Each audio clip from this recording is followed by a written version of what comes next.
Father, receive all our thanks in the name of Jesus.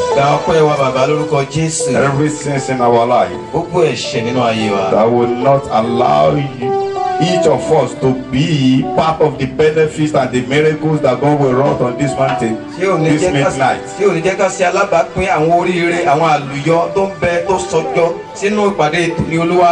Father, forgive us in the name of Jesus. As we are going into your word, let there be move of your power. Let there be supernatural release. Let there be open doors. Let there be signs and wonders. Father, through your word, let there be healing. Let there be salvation. Let there be regeneration and transformation. Let there be deliverance. Let there be beginning of fruitfulness. Father, today, everyone that is here, let each of us go back home celebrating. In the name of Jesus. Every burdens of sorrow that you have brought to this place by the covenant of God upon my life and by the authority given unto me by the creator of heaven and earth, I command this grant, this land of prayer, this place of abode, the place where people receive their miracle. You, this land, hear the voice of the Lord. Every bodies of sorrows here, swallow them in the name.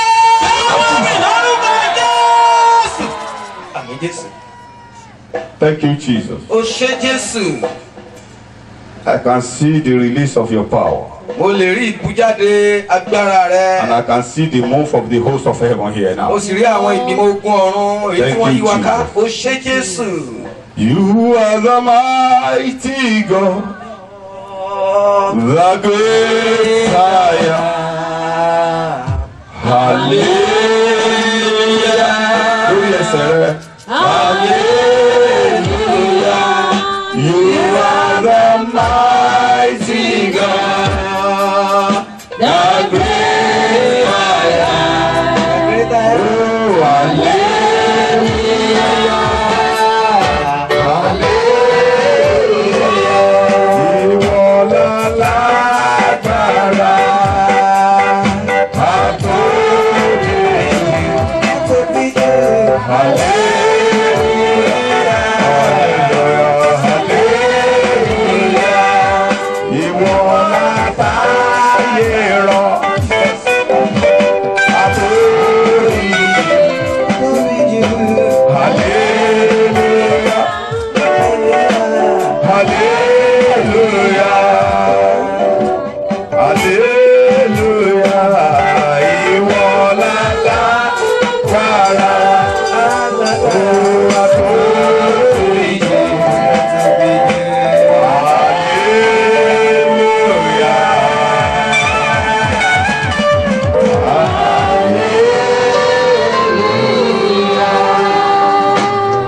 Hallelujah.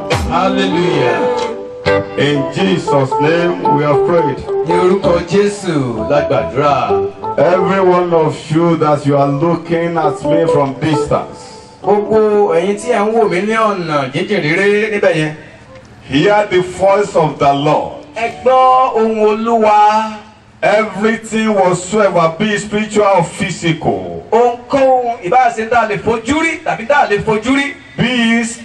Be it ancestral links or linkages. Ìbá jẹ́ ẹrù àwọn àgbà èyí tá a gbé ka iwájú wa. Or generational causes. Tàbí àwọn èpè ìran lórí ayé wa. Everything whatsoever that is causing you to shed tears. Ohunkóhun tó lè máa gba omijé kíkorò lójú ẹ. I command in the name of Jesus Christ. Ó pàṣẹ lórúkọ Jésù. The head has come to such situations in the name of Jesus. Òfin dé bá lórúkọ Jésù. Àmín.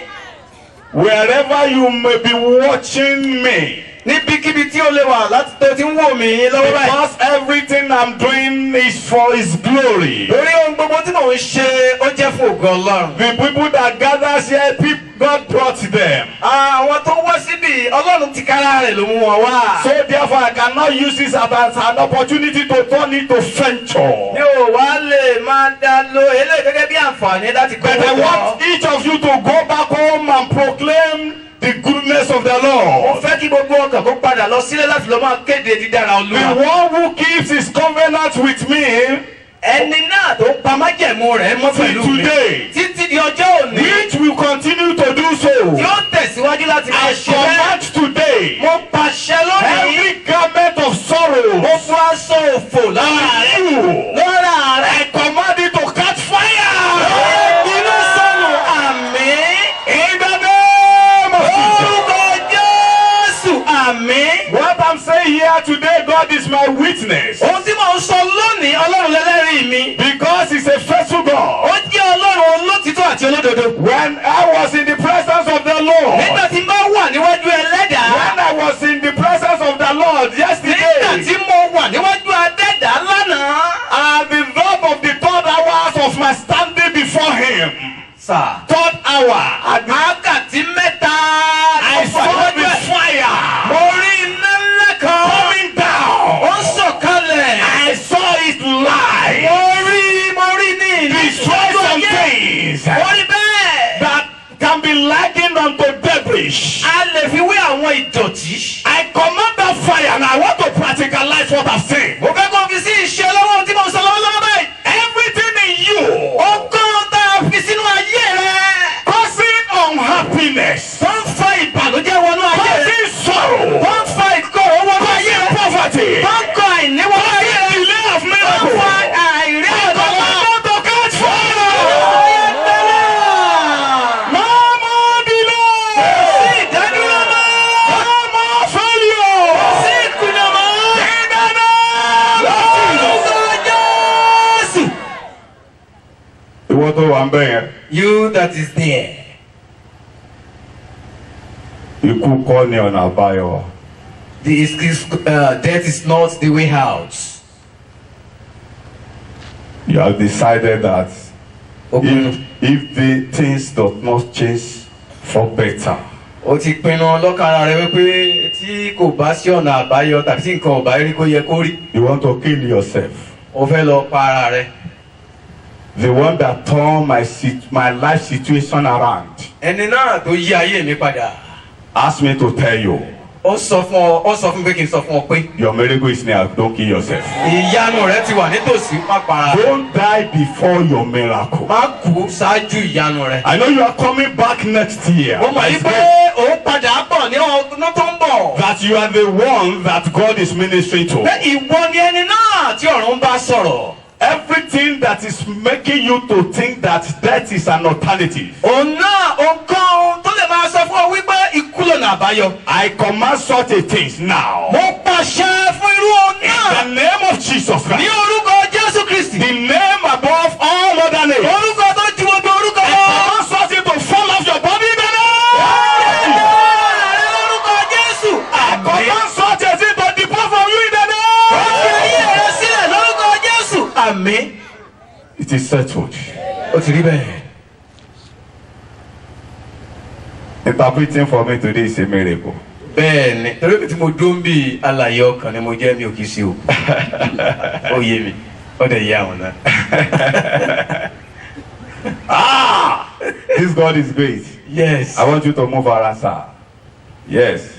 Hallelujah. Hallelujah. Where is that amen? Hallelujah. 72 hours ago, can you do this? No. 72 hours ago. This is a miracle. He cannot do that. Father, I thank you. I Lord. told my wife, I told thank you, him Lord. on thank you, phone, Lord Jesus. if you are not there to I intervene thank for you, me, Lord Jesus. I won't be happy. God I will do thank you, Lord something. Jesus. I want to. Hallelujah. Thank Praise you.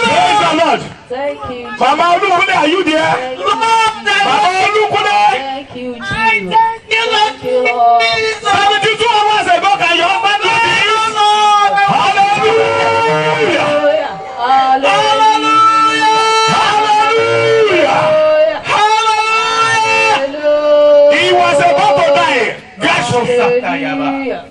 I said you cannot die because you want to interpret for me. Èmi kò lè kú torí pé màá jẹ́ ògbìfọ̀. Hallelujah. Hallelujah. Some of you here, you will know one of those people that were very close to me. When he had an accident. Nígbà tí wọ́n ní ìjàmbá mọ́tò, àwọn tó súnmọ́ wọn dáadáa. I don't want to mention them because you know the congregation is a little bigger today. Mi ò fẹ́ máa dárúkọ àwọn The olùkọ́. person was at UCH. Ẹni náà ó wà ní UCH. For about how many days? Ọjọ́ mélòó? Answer me. Ẹ dá mi lóhùn. We are here to praise God though. Ibí yìí àwa yin Ọlọ́run ni. How many days? Ọjọ́ mélòó? 3 weeks. But how many days he could not move, he could not talk, he could not open his mouth? Ọjọ́ mélòó ni ò lè fi sọ̀rọ̀? Ò lè fi gbọ́wọ́ ni ò lè fi 10 gbẹ́sẹ̀. days. How many days? 10 days. Ọjọ́ mẹ́wàá ni ò lè fi sọ̀rọ̀ ni ò lè fi gbẹ́sẹ̀ ni ò lè And fi gbọ́wọ́. after the accident, they brought the shoe, the bag to me and money. Lẹ́yìn ìjàmbá mọ́tò náà, wọ́n kó aṣọ, wọ́n kó bàtà rẹ̀, wọ́n kó. And I told God, Mo wá sọ pé Olúwa. I don't want to deliver this possession to another person. He must come himself to come and collect. Fúnra rẹ̀ ẹrù ẹlẹ́rù kan ni ó gbé fúnra ẹ̀ ni ó gbẹ́rù rẹ̀. And at the end of the day, Lẹ́yìn ọ̀rẹ́ yìí, he came back to life. ó wá gẹ́gẹ́ bí alààyè He ọ̀rọ̀. came to collect all his belongings himself. Fúnra rẹ̀ lọ́wọ́ gbẹ́rù ara rẹ̀. Every one of you hearing my voice, Gbogbo ọkàn tó ń gbọ́ mi ní àṣálẹ́ yìí. everything whatsoever, Ó kọ́. declaring death on your life, Tí a ti lè sọ bí ọ̀rọ̀ kú sínú ayé declaring rẹ̀. death on your life, Tí a ti lè sọ sínú ayé rẹ̀. the life and resurrection, the power of life and resurrection in Jesus Christ. Àjíǹde àti ní Jésù Kristi. To swallow those Àwọn mi láàyè. in the name of Jesus. Orúkọ Jésù. Amen. You asked me yesterday in the evening, Mo bi yín léèrè lánàá. and you assure me that I should come out. Because if I come out, listen. For how many days ago I've told God, this or here is too much here. God, change the environment for me. Exactly. How many days ago? 7 days ago. This or here, this Amata is too much. On the 24 to 25, God, let there be change of environment. Hello. Bí Joshua ṣe bá ọ̀run sọ̀rọ̀, àwọn náà á As I was sitting there, Àwọn náà pọ̀. my wife was Yé whispering. lẹ̀ díẹ̀ Olúwa, àwọn fẹ́ kó yín lẹ̀ díẹ̀, ó sì yé lẹ̀. Daddy Oyemo ti da stand there. Yamatan has losses. My wife was telling me that Ìyàwó mi sọ fún mi pé Oyemo ti da stand there. that it has striking. Only because Full of strike. he has started prayer. They have got on strike, yes. Ọlọ́run dáhùn àdúrà. How many money have you contributed? How many offering have you given today? Wúrà àti fàdákà mélòó lẹ ti dá fún bàbá yẹn? All I need is raw power. Àwọn tí mo kàn ní agbára láti òkè wá. The power that will command any tree whatsoever that they said is possessed, that be pulled down and it will be uprooted. Agbára tí ó fà nífà àyà, tí ó fà ń fà nífàkúfà. That is what I need. Débi gbòǹgbò sí gbòǹgbò. When the power comes, Nígbà tágbára bá dé. money will appear. Owó fúnra rẹ̀ yóò máa fi pẹ̀lẹ́kùtù wọn wá. Where power is, Ebi tí agbára bá wà. money becomes slave. Owó yóò di ẹrú yóò di ìránṣẹ́ fún ọ. The secret of Babalola is power. Àṣírí Babalọ́lá òní Secret agbára. of Oyelami is power. Àṣírí bàbá Oyèlámì òní agbára. Secret of Baba Adeboye is power. Àṣírí bàbá Adébóyè òní agbára. The secret of my father in the Lord of blessed memory, Pastor Samuel Ọláyíwọlá Fọláhàn.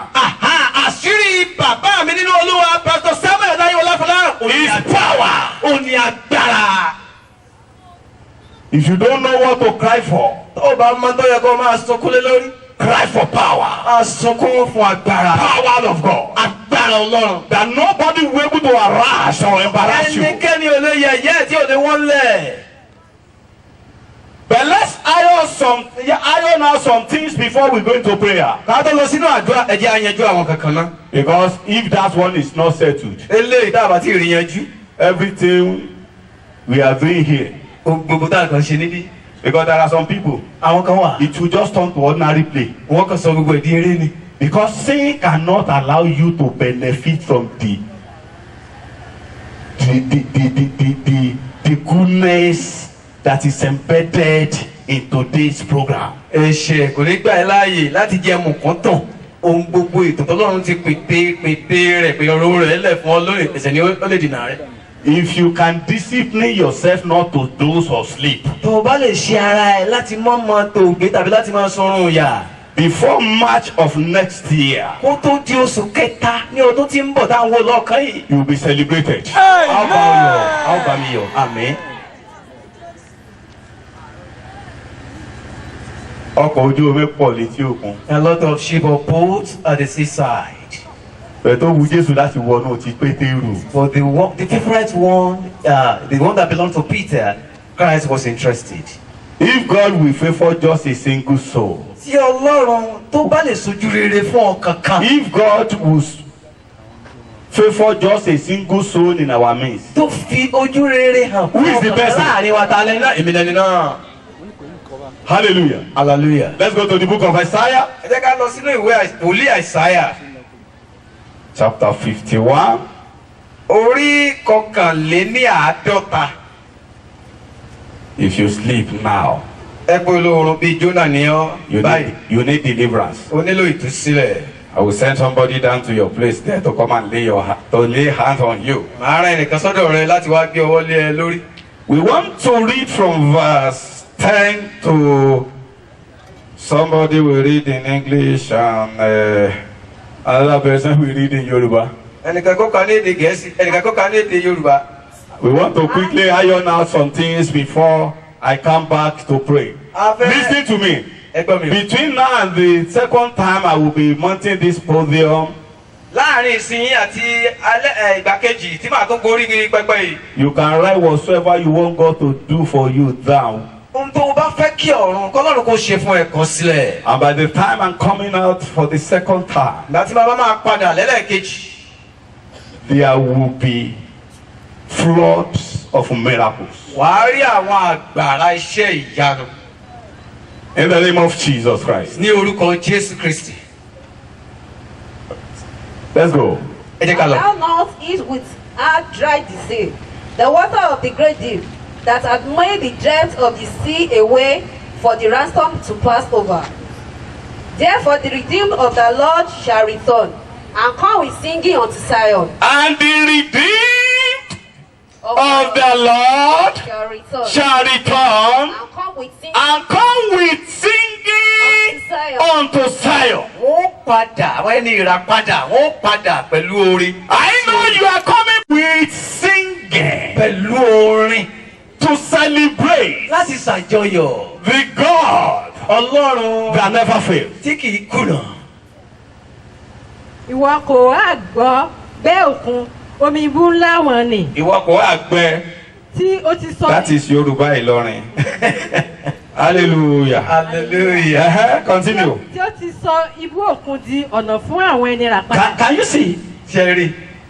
Let me tell you this. Ẹ jẹ́ kí n sọ eléyìí fún wa. Your coming to Zion with singing signifies that you have conquered. Wíwá sí Síónì rẹ ìtumọ̀ ni wípé o ti di aṣẹ́gun. So therefore, every one of you here today, Nítorí náà ẹnì kọ̀ọ̀kan tó wà níbí lónìí. the supernatural release that your life needs to make you a living testimony. Ìbújáde agbára tàbí ògo tí ayé rẹ nílò ó ní ẹ̀rí àyè. We begin now in the name of Jesus Christ. Báyìí lórúkọ Jésù. Àmín Jésù. Wherever you are watching me, níbikíbi tí o bá wà tó ń wò mí.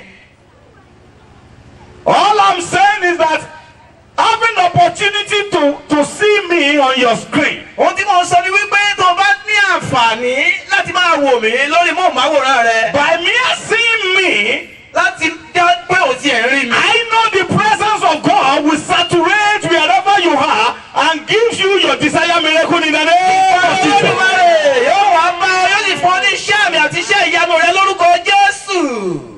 Because by the virtue of the promises of God attached to this year team, Nípa dára àti orí ọ̀fẹ́ èyí tó sopọ̀ mọ́ kókó ọ̀rọ̀ Ọlọ́run èyí tó jáde sí wa láàárọ̀ yìí. either the devil likes it or not, Bóyá Sátánì fẹ́ tàbí kò fẹ́. your time to jubilate has come. Àkókò rẹ àkókò mi láti máa ṣàjọyọ̀ ó ti dé.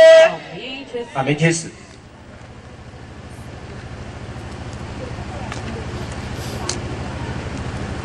The one who is walking on this mountain Ẹni náà tó ń ṣiṣẹ́ lórí òkè yìí. without becoming a beggar, Kò lè pè mí ní without becoming a beggar. tí kò lè di alágbe. The one walking on this mountain without me become. Tí ò jẹ́ kí n di alágbe. Okay? Tẹ́ ẹ bá fẹ́ ṣàgbé kó tó pẹ̀lú programme kalẹ̀ yóò rìn kiri o. If someone want to be a beggar, you need to be a workaholic. Èyí ó sì ṣe pé lórí ọ̀tá. Ẹni tí ọ̀bà dá owó. Without contribution.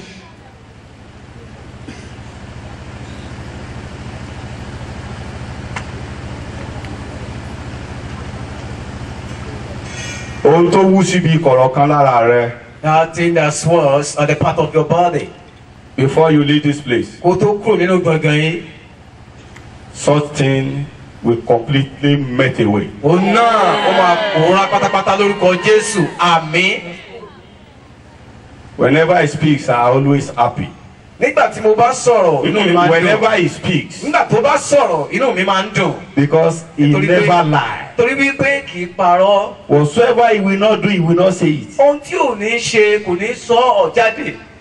So for you to be part of what is happening in Zion, Pé fún ọ láti jẹ́ ẹni tó ní ipá tàbí ìpín ní tó ń ṣẹlẹ̀ ní Síónì.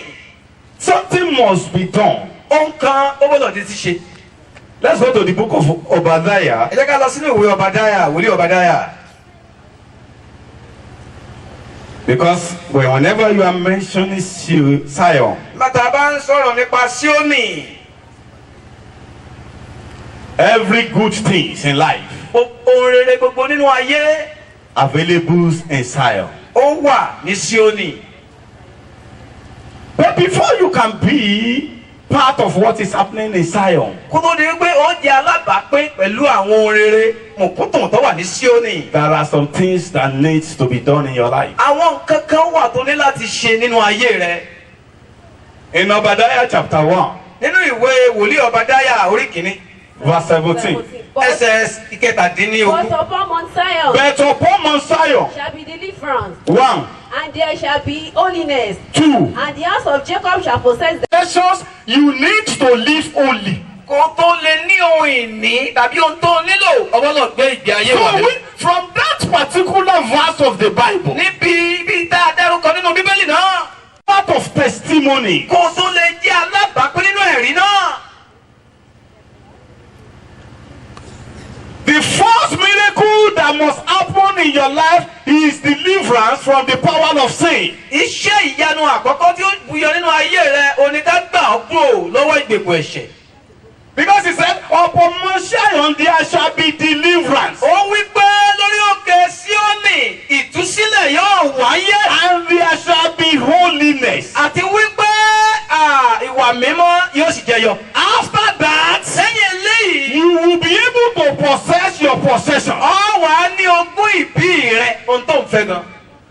So the first miracle today, Iṣẹ́ ìyanu àkọ́kọ́ lónìí. if you are here and you have not surrendered your life unto Jesus Christ, Tó wà níbí tó ti fàyè rẹ jì fún Jésù. the first miracle is deliverance from the power of sin. Iṣẹ́ ìyanu àkọ́kọ́ ni wípé ká fún ọ ní ìtúsílẹ̀ nípa ìdí ẹ̀ṣẹ̀. If you don't receive the power that will deliver you from power of sin, sin. tó bá ti gba agbára tí ó tú ọ sílẹ̀ kúrò nínú ìdí ẹ̀ṣẹ̀. To live a holy life will be so difficult. láti gbé ìgbé ayé ìwà mímọ́ alẹ́ Because gbogbo. if you receive the deliverance from the power of sin, tó o bá gba ìtúsílẹ̀ kúrò lọ́wọ́ agbára ẹ̀ṣẹ̀. it is a gateway for the entrance of the Holy Spirit. ó jẹ́ ọ̀nà àbáyọ tó fi gba agbára tàbí tó fi rí And ẹ̀mí when mímọ́. the Holy Spirit comes, nígbà tí ìbújáde agbára ẹ̀mí mímọ́ bá you dé. will begin to possess your possession. ó wàá máa jogún ìní rẹ̀. That's why a lot of people they call themselves Christians. ìyẹn tọpọlọpọ lóde òní tá à ń pè tí ń pera wọn ní kìrìsìtẹ́nì. They have spent decades in Christendom, wọ́n ti di abẹ́rùpọkọ̀ nínú ohun tá à ń pè ní èdè kìrìsìtẹ́nì. but nothing to show for it. kò wá sí ọ̀nà kò sí tí wọ́n lè fi sí ẹ tí wọ́n lè fi hàn wá tó jẹ́ àṣeyọrí. Let people that are deceiving you stop them. Stop yourself from being deceived. ẹ má jẹ́ kí àwọn atannijẹ kí wọ́n tẹ̀síwájú láti máa rẹ́ oúnjẹ bí ẹrẹ́ lá.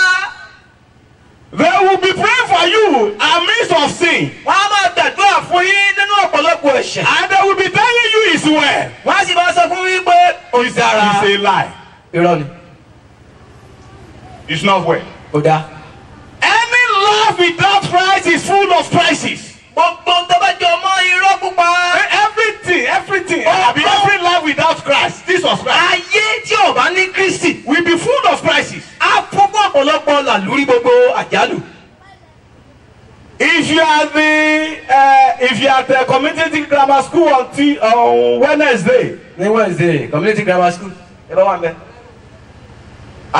when Baba Adeboye came to minister there, nígbà tí bàbá Adébóyè wá láti wá bá wa if you are sọ̀rọ̀. there, I want to use something from Yeah, that one, this man. very small playlight we watch. nínú eré kékeré tá a wò yẹn àwọn bàbá wa fẹ́ fi àpẹẹrẹ kankan hàn wá ní o. Raise up your hand if you are there. ọwọ́ rẹ sókè tó bá wà níbẹ̀. Oh yeah, be on your feet. wá dúró lórí ẹsẹ̀ rẹ. What happened to that particular family that lacks Jesus? kí ló ṣẹlẹ̀ sí ilé tí ò ní Jésù. They are fighting. ìjà ni wọ́n ń jà ni. They became a terrible example in their community. àpẹẹrẹ burúkú jà You ìyẹn can see jẹ́. that. If you don't have Jesus, bá ní Jésù. you will be a terrible example. wàá jẹ́ àpẹẹrẹ tó burú jà. Nothing good will be written with your name. a lè kọ rere nípa orúkọ rẹ.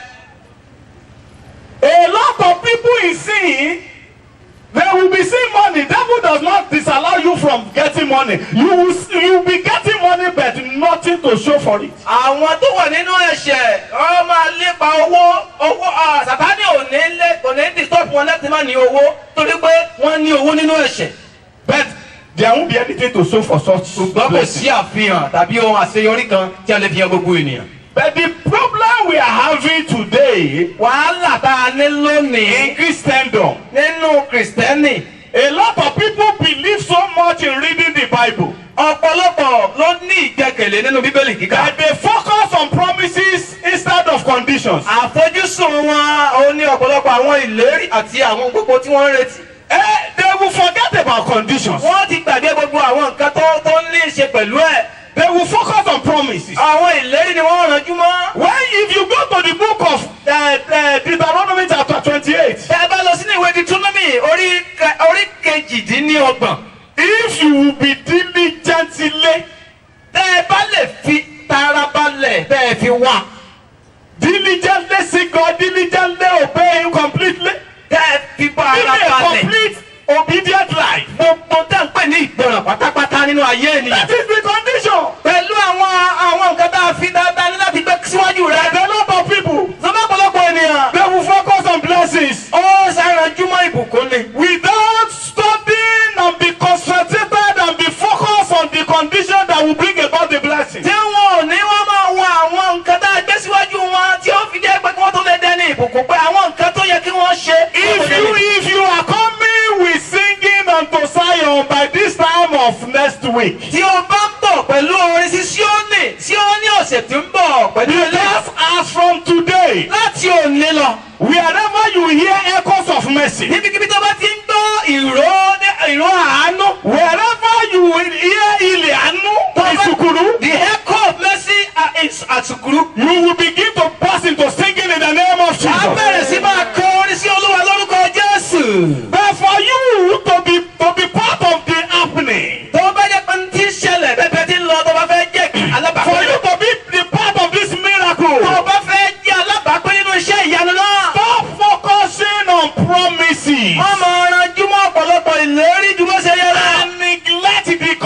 down. Àwọn nǹkan tí a gbé síwájú rẹ kó wọ́n kọ̀ wọ́n sílẹ̀.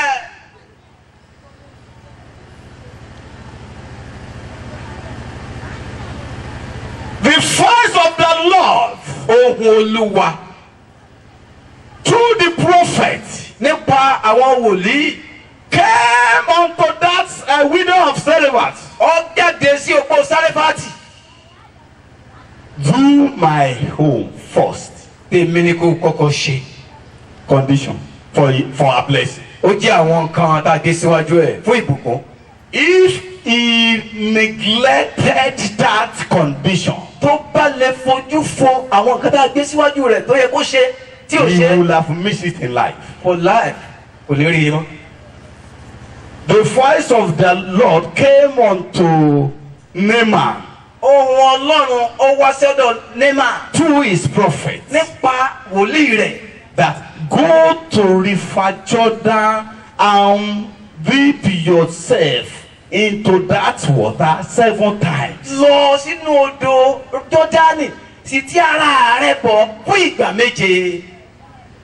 And after that you will be completely cleansed. Lẹ́yìn ìgbà 7 ara rẹ̀ yóò di dídá wá dàbí ọmọdé. If he does that 6 times, nothing will happen. Tó bá gbé 6 ló ti ara rẹ̀ bomi ó kàn lọ wẹ̀ ó kàn lọ já lómi.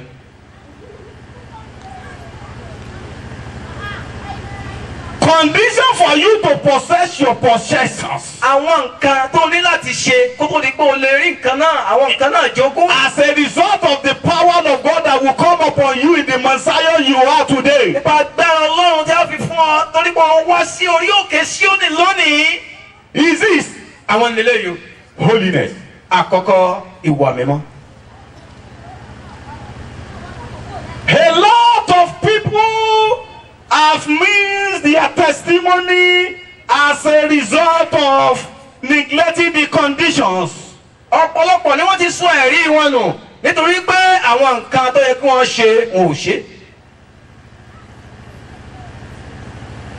So the condition for you to be part of miracle that Jesus Christ always do every day, every minute, every second is to surrender your life to Jesus. Òun kan náà tá a gbé síwájú rẹ láti di ẹni ìbùkún náà tàbí láti jẹ́ ẹni ìtẹ́wọ́gbà náà ó ní kó gba Jésù sáyé rẹ̀. So if you are here today Tó bá wà níbí ní àṣálẹ́ yìí. and you have not surrendered your life to Jesus Christ. Ó ò tí ìfàyè rẹ̀ jìn fún Jésù. In the book of James chapter 5 verse 16. Nínú ìwé Jákọ́bù orí 5 verse 16. karùn-ún ẹsẹ̀ The ìkẹrìndínlógún. prayer of the righteous availeth much. Ó wí pé àdúrà olódodo ó ń ṣiṣẹ́ agbára. So therefore for your prayer to be effective, Fún àdúrà rẹ kó lè bá a gbé ìwọ̀n. you need to live a righteous life. O nílò láti gbé ìgbé ayé òtítọ́ àti òdodo. For you to get out of mess and harassment. Kó o bá lè jáde kúrò nínú ìwọ́nílẹ̀ àti ìwọ̀sí. Àwọn kan lọ́rùn ti bá mi sọ. But I don't want anybody to miss out of these blessings. Ṣùgbọ́n mi ò fẹ́ kí ẹnikẹ́ni kó má sí aláìní àbápín nínú àwọn ìbùkún yìí. If you are here today Tó bá wà níbí lónìí. and you have not surrendered your life Ó unto ti Jesus, fàyè rẹ fún Jésù. before going to the second part, Ká tó lọ sí ipa kejì. some of you have heard that God is answering prayer here. Ọ̀pọ̀lọpọ̀ ilẹ̀ ti gbọ́ wípé Ọlọ́run dá àdúrà lórí òkè.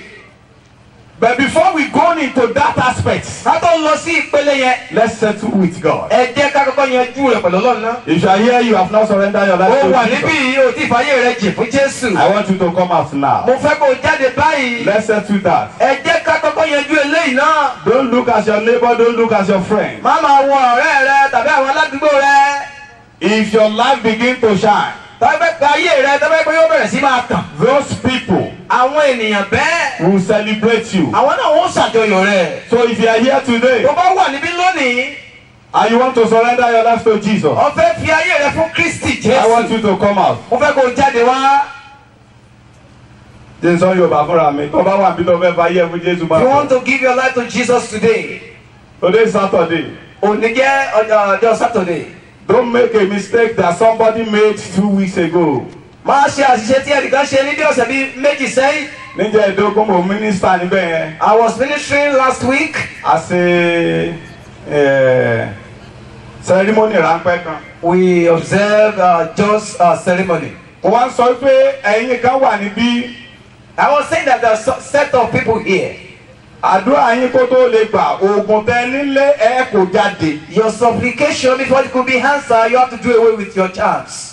Ìwọ tó bá wà níbi tó mọ̀ pé olóògùn lé ṣùgbọ́n tó gbà pé ìwà láàyè Ọlọ́run tó rí o fẹ́ kọ́lọ́run kó bọ́ sójú iṣẹ́ ó yá nawọ́ rí òkè. If you are here with your chance and you want the breakthrough of the Lord, raise up your hand. Ṣùgbọ́n ẹni yẹn But that person, ó ti wà láàrin ẹni tó nawọ́ òkè tẹ́lẹ̀. it was in the midst of those that raised their Mo ti wá hands. pé gbogbo èèyàn ó dijú ẹ̀. When I asked other people to close their Tọ́wọ́ tí máa eyes, ṣe ẹlòmíì. those people used to feel shy. Mo ní màá wá síbi tí ẹ wà. I didn't say I will come to them. Màá fọwọ́ mi kan owó ẹni tó bá ṣetán láti kó gbogbo ògùn I ilé will rẹ̀ join my jáde. hand with that man that wants to release all the Tí chance. orogún Ọlọ́run bá ti wà nù ilé rẹ̀ kò ní bá ọ gbé. If the enemies of the Lord is dwelling in your house, he will leave and pack from your departments. Ẹ̀yin màmá, You, mothers, mo fẹ́ kẹ́ wà fẹ́tú, mo fẹ́ bí léèrè question kan. please, I want you to be faithful. I want to ask you a question. Ẹ dìde kẹ́ ẹ dá mi lóhùn. Rise up and answer my question. Ẹ jó lóòótọ́ o. Please be faithful. Ọyẹ ẹ dìde, mo fẹ́ bí léèrè question. Please rise up. I want to ask you a question. Ẹ dá ni. You are not responding, Ẹ láìkí irú wàásù tẹ gbọ́. so you don't like that sermon you heard. Èmi ò lè bẹ̀rẹ̀ bí ìbùkún torí ìbùkún tó ń fa pẹ̀rẹ̀ kó lọ lé mi ọ̀fẹ́. I won't start from the prosperity. Lọ́rọ́ lè tò tán kó tó délé. Hallelujah. Hallelujah. Ẹ wá dáhùn yín sọ pé yìí ni mo ní ẹ wá gba Jésù. I'm not asking you to accept Mo fẹ́ Jesus. bí gbogbo ẹ̀yin màmá dẹ́ wá bí ẹ̀yin married. To ask you as witnesses, you marry women. Tí ọkọ yín bá fẹ́ yàwó léyìn. If your husband marries another wife, Ẹni tó lè fayọ̀ gbàgbọ́ káàbọ̀. how many of you? Ó hallelujah lóyìn bẹ́ẹ̀ dìde ayòkú ọ̀dà lóhùn. Your husband did not even respond. Ẹ hallelujah ni. You could not say hallelujah. Ọyẹ ìjókòó. Be seated. Ìwọ tó olóògùn lé. You that have the chance as your possession. Ìwọ olóògùn tó ti rí pé Ọlọ́run ní wọ́n dọ̀dọ̀ rẹ. Are you see you the chairman that Bí inú obìnrin tí ń wo orogún rẹ̀ tínú rẹ̀ ò bá lè dùn. that is looking at arrival that Orogún Ọlọ́run lágbára òkùnkùn tó sinmi lé. the driver of the law is the power of Inú demons. àwọn màmá tó dìde yìí ò ṣe dùn. Among those women that rise up are not happy. Bẹ́ẹ̀ náà ni Ọlọ́run ọmọ wọ̀ ọ́ tìríra. Likewise, God will be looking at you disguising. Ẹ̀yin màmá ṣé tìríra lè yẹn wọ́n wọ orogún àbí kí ìṣe bẹ́ẹ̀. Do you look at your rival with this? Now respond to that question. Tó bá jẹ́ pé bẹ́ẹ̀ ni.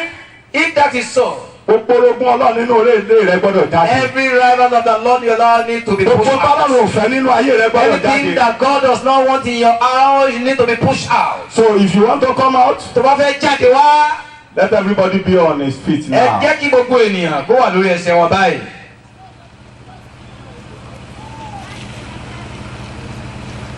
You will not miss your miracle in the name of Jesus. Ṣé ìyanu rẹ kò ní fún ọ̀run lórúkọ Jésù?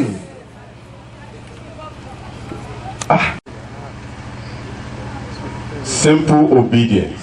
Ìgbọràn. Pọ́nbélé. Ọlọ́run sọ fún Abraham ó ní wúrin níwájú mi. God did tell Abraham, walk before me Kó o sì pé and be perfect.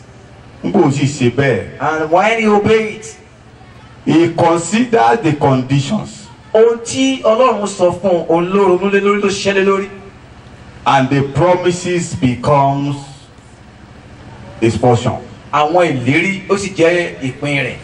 So therefore if you're there you want to surrender your life to Jesus, Nítorí everybody náà tó bá wà níbẹ̀ yẹn tó fẹ́ fàyè rẹ̀ jì fún Jésù, raise up your hand. mo fẹ́ kó o nawọ́ rẹ sókè níbi tó dúró sí. Yóò dára fún yín. Shall be well with you. Ẹ bá ti díjú ó ti rúfin torí mo ti rọ́ àwọn ọwọ́ lókè báyìí. I can see some hands raising up there. Má wulẹ̀ jáde Don't come out. níbi tó wà. Stay where you are.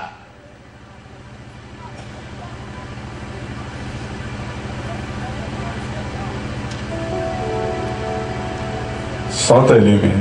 Say it after me. Mo kọ́kọ́ súre fún yín gbogbo ẹ̀yin ọwọ́ tẹ̀ nà sókè yìí. Láti òní yìí lọ kíkorò jáde nù ayé yín. Amen. Sọ pé Jésù Olúwa Say Jesus the Lord. Mo kábàámọ̀ àwọn ìgbésí ayé tí mo ti gbé sẹ́yìn. I regret all the way world I've left before. Mo sì rí pé kò sí àǹfààní kankan nínú ayé. And I could see that there's no opportunity in this world. Mo kọ ayé ẹ̀ṣẹ̀ àti èṣù sílẹ̀ lónìí. I reject the world and sin today. Mo gba Jésù I accept Jesus sínú ayé mi into my life. gẹ́gẹ́ pọ̀ Lord, help me láti máa gbé nínú rẹ̀ to be dwelling in you títí ọjọ́ ayé mi gbogbo. for the rest of my life. Ní orúkọ ti Jésù In the Kristi name of Jesus, Olúwa wa. our Lord. Kí ló fẹ́ ṣe sí báyìí? Then what do you want to do now? I want to know you personally because I want to pray for you. Mo fẹ́ dá ọ mọ̀. Torí mo I fẹ́ want to gbàdúrà. lay my hands on you. Torí mo fẹ́ gbé ọwọ́ mi lé ẹ, mo fẹ́ gbàdúrà fún ẹ. Bí o ti gba Jésù sínú ayé rẹ lónìí, kókó kòkó parẹ́. Amen. Ayé rẹ ti di tolúwa. Amen. Agbára láti bá Ọlọ́run rìn kó wọnú ayé rẹ. Amen. Gbogbo ohun tó kọ̀ sílẹ̀ lónìí kó di ìrira sí i. Amen. Jésù Olúwa wa. Amen. Amen. Amen. In Jesus' name. Kálukó dijú ẹ̀ bẹ́ẹ̀, kí ló fẹ́ ṣe? Mo fẹ́ gbọ́wọ́ mi lé ẹ lórí. I want to lay my hands upon you. Let all eyes be closed. Kálukó dijú ẹ̀. Let all eyes be Ìwọ tó closed. àwọn ọwọ́ tí mo rí lókè yẹn yóò dára Those fún ẹ. hands being raised up shall be well Ó with yẹ you. máa bọ̀ níta bẹ́ẹ̀, mo fẹ́ Now gbé I ọwọ́ want mi you to come lé. out. Come out. Come out. I want to lay my hands on you. Kálukó dijú ẹ̀. Let all eyes be closed.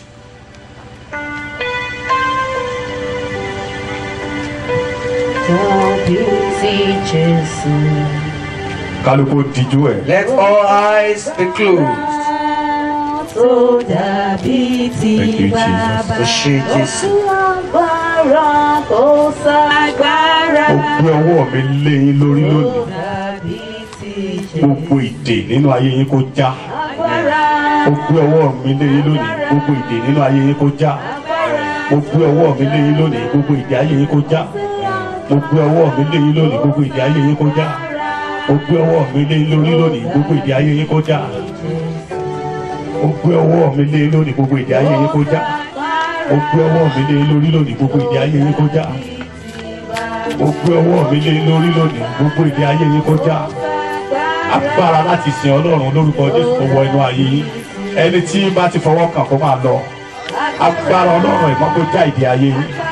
Mo gbọ́wọ́ mi lé yín, gbogbo ìdè kó já lórúkọ Jésù Kristi.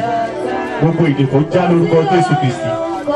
Mo gbọ́wọ́ mi lé yín lórúkọ Jésù Kristi. Gbogbo ìdè kó já. Lórúkọ Jésù gbogbo ìdè kó já. Lórúkọ Jésù gbogbo ìdè kó já. Lórúkọ Jésù gbogbo ìdè kó já. Lórúkọ Jésù gbogbo ìdè kó já. Lórúkọ Jésù Kristi gbogbo ìdè kó já.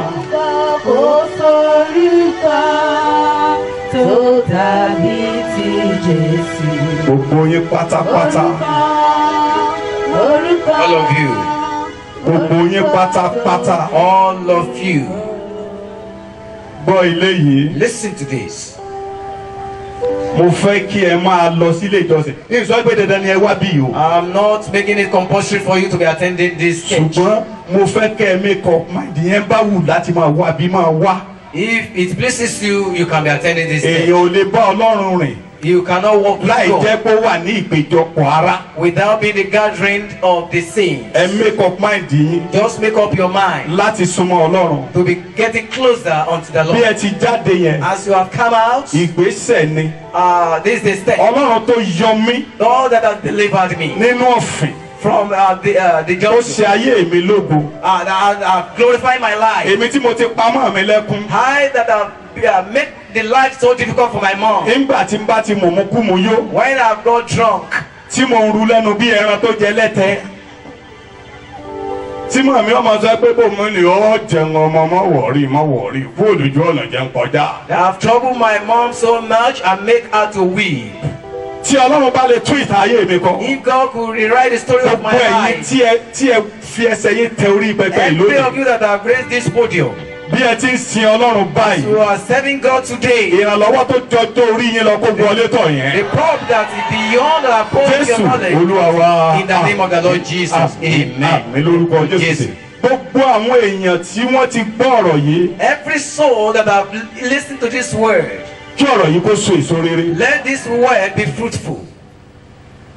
Ìwọ tó ń gbọ́ ọ̀rọ̀ mi You the hearers of my Ibi word. tó wù kó tí máa wò mí in the part of the world. Wherever you are watching me in the part of the world. And as I was talking on salvation of soul, Tí mò ń sọ̀rọ̀ nípa ìgbàlà ọkàn ènìyàn. wherever you might be watching me, Níbikíbi tí o bá wà tó ń wò mí ní gbogbo àgbáyé. be it America, Ìbá ṣe ìlú Amẹ́ríkà. be it UK, Ìbá ṣe United Kingdom. be it Australia, Ìbá ṣe Australia. in any part of the world, Níbi gbogbo ní gbogbo àgbáyé. as you are surrendering your life to Jesus, Bí o ṣe ń fi ayé rẹ jì fún Jésù. I raise my hand up unto the Lord. Mo gbé ọwọ́ mi sókè sí Olúwa. And I command the hand of God to descend into your life Mo pàṣẹ ọwọ́ Ọlọ́run kó wá sórí rẹ. for perfection of your salvation. Wá ṣe pé ìgbàlà In the ọkàn. name of Ní Jesus. orúkọ Jésù. Gbogbo ìwọ tó ti gbọ́dọ̀ yìí kó sèso rere láyé tiẹ̀ lọ. Amen. Gbogbo ẹ̀yin tẹ́ ń wò mí níbi tá a wà yìí kó sèso rere láyé tiẹ̀ lọ. Amen. Ògo ni fọ́lọ́ lókè ọ̀. All glory be to God in the highest. Jésù Olúwa wá. Amen. Amen. Amen. In Jesus' name. Wàá sọ fún yẹn mẹ́ta, I'm coming back to pray for you. Ṣé fún ẹni yẹn kó máa gbàdúrà fún ẹ? I'm coming back to pray for you. Mo ń padà bọ̀ láti wá gbàdúrà But we fún ẹ. want to go back to praises. Ná a fẹ́ padà lọ sí yìí. If you want God to do something for you, Tó bá fẹ́ kí Ọlọ́run kó ṣe nǹkan nínú ayé rẹ, just write them on paper. kọ wọ́n sínú ìwé pélébé. Tó fẹ́ kí Ọlọ́run kó ṣe. And what we will do next, I will tell you. Ohun tí ó ṣe tó bá kàn. Just get a sheet of paper. Wá ìwé pélébé kan. That is what God instructed me to do for this year. Ohun tí Ọlọ́run pa láṣẹ tó sọ fún mi pé kí n ṣe nínú ọdún yìí nìyẹn. Last year we pray, I think we pray with anointing oil. I mean, Ní ọdún tó kọjá a gbàdúrà pẹ̀lú òróró. Àbí bẹ́ẹ̀ but kọ́? this year you just put down what you want. You put it on Ohun paper, tó fẹ́ kọ sínú ìwé pélébé. and God will transform your life. Ọlọ́run yóò yí ayé rẹ padà. The Lord that is working wonders here. Ọlọ́run tó ń ṣiṣẹ́ ìyanu níbí lórí òkè. As you are here today, Ó ṣe wà níbí lónìí. you are watching me. Ó ń wò mí. By the grace of God, Nípa oore ọ̀fẹ́ Ọlọ́run. we have received mercy A ti rí àánú gbà. to be watched Pé a di rí wíwò internationally. ní gbogbo àgbáyé. In the name of Jesus. Lórúkọ Jésù. And the grace will continue to get higher and Oore higher. ọ̀fẹ́ náà yóò sì máa tẹ̀síwájú láti máa ga síwájú sí. In the name of Jesus. Lórúkọ Jésù. This one we are doing now. Èyí tà ń ṣe lọ́wọ́lọ́wọ́ báyìí. You can go to YouTube anytime Ẹ lọ sórí to watch YouTube. it. Ẹ lọ sórí YouTube káàkiri inú afẹ́fẹ́. And by the wò. grace of God, Nípa oore ọ̀fẹ́ Olódùmarè. agbára tí ìwọ náà fi ní ṣe dá The dúró. power that cannot limit you. Agbára tó fi ní ṣe dí lọ́wọ́. The power that cannot make you to be Láti wọnú ògo. to get into your glory. Lórúkọ Jésù kò yà wá sí.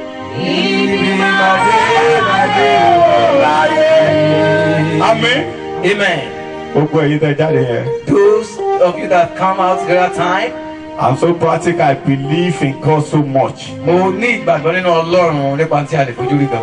Somebody came here about 3 months ago. Ní oṣù mẹ́ta lẹ́nìkan wá sí orí òkè. He was in sickness for good 25 years. Ọdún 25 years lẹ́ni yẹn fi wà nínú àìsàn.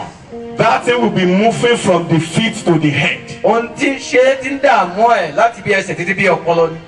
The thing will be moving A bẹ̀rẹ̀ sí máa rìn káàkiri gbogbo ara ẹ̀ láti bí ẹsẹ̀ dé bí ọpọlọ. from night till daybreak. Láti àárọ̀ títí tí lè ó fi súgbọ̀n. The highest time, the highest period of his sleeping is 45 to 1 hour every day. 45 kò tiẹ̀ kò tó wákàtí kan tí ó fi sùn. And he came here.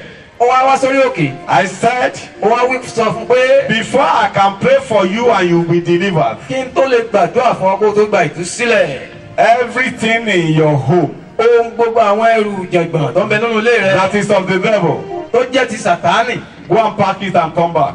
lọ gbogbo wọn wá kó sì padà wá. And he said, Ó wá mẹ́kànlẹ̀. I said, what is happening? Mo wá ń bí léèrè pé kí ló ń ṣẹlẹ̀. He said, there is one shrine in my house. One shrine. Olójú He mo said, kàn bẹ nínú as ilé. a result of that problem, Nítorí ìṣòro náà lórí the ojúbọ babalawos or the ìdíbíà. all those I don't know how to call them because I'm not so deep with that. That are using fetish power. Gbogbo àwọn tí ń lo agbára òkùnkùn agbára. They brought swine to his house. Wọ́n wá gbé ojúbọ ni wọ́n gbé sínú ilé rẹ̀. Ọ̀gá ti ń bọ nǹkan. And he has been a worshipper. I said everything on that around that you go and pack them. Mo sọ fún yín pé gbogbo ohun tí ó yí ká ó lọ síbẹ̀ láti lọ gbé wọn kúrò. After that, lẹ́yìn tó ṣe léyìn. He began to sleep. Ó bẹ̀rẹ̀ sí í sùn dáadáa. He ran back to this place. Ó wá sáré wá padà wá sí bíbá He yìí. said, you didn't collect money. Sì ta kọ́pọ̀ gba nǹkan lọ́wọ́ mi. I don't know that where I will receive my miracle will be free. Èmi ò mọ̀ yín pé ibi tí màá ti gba iṣẹ́ ìyanu mi ọ̀fẹ́ ni. I spent 300,000, 500,000, 150,000, 200,000. Káàkiri lòun ti lọ tó ti ná ọ̀pọ̀lọpọ̀ owó ìdíje àbúrò. And the day I came, I want to give you money. You said no. Àmúgbà fún yín lọ́wọ́ ẹni pé ògbówó. I was thinking that this man that does not receive collect money from me, how will miracle happen now? Oníṣẹ́ ìyanu ṣe ṣẹlẹ̀ tí bàbá yóò bá gbowó lọ́wọ́ mi. He said in his church. Ó sọ pé nínú ìjọ tó ń lọ. He was dancing with his pastor. Ó bẹ̀rẹ̀ sí í jó pẹ̀lú olùṣọ́-àgùntàn rẹ̀. When he came back, nígbà tó padà wá. His wife gave him a phone call. Ìyàwó rẹ̀ wá fún ní phone. Ṣé ti débẹ̀? Have you got there? Oníyàwó mi ní pé mo sùn oríire. It was my spouse. For the past 25 years oríire bí mo ti sùn látàlẹ́ náà. He has never experienced that before. Gbogbo ìwọ tó rọrùn sùn. You that have a sleepless night. Tó wà nínú àgbo yìí. And you are in this gathering. Ní orúkọ Jésù. In the name of Jesus. Gbogbo yóò jábọ́ lára rẹ̀. Brother, clear hands from your body in the name of Jesus. Amen. God bless you. Ẹ ṣé. I will be back very soon. Let's go back to places. places. You are blessed. Ẹ di ẹni ìbùkún.